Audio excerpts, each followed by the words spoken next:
Ayan. Pwede ho magtanong kasi naghahanap po ako ng piyestahan na masasalihan po ng singing contest. Opo, dahil ng maganda ho yung boses ko. Ay nagano po ako, mamaya po ang mineral.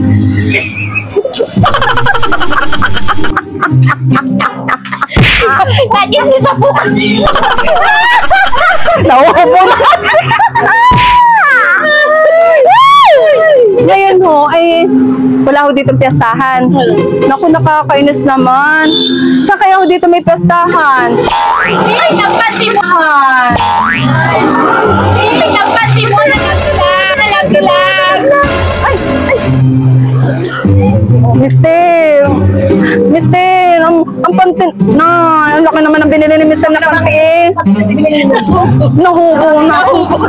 Ito yata ang panty ko, Mister. Ito ay para sa nanay eh. Ako, pasensya na ako. Maliw yun. Pareho kasi kami ng panty. Ang akin na small, sa kanya extra large. Sa nanay ho yung nasa... Sa nanay pala. Sa nanay. Naku, ayun yun yung panty niyaan. Salamat po, pasensya na. Wala tuloy akong panty dito. Nakakahiyan. Baka sa sige ho. Sige po.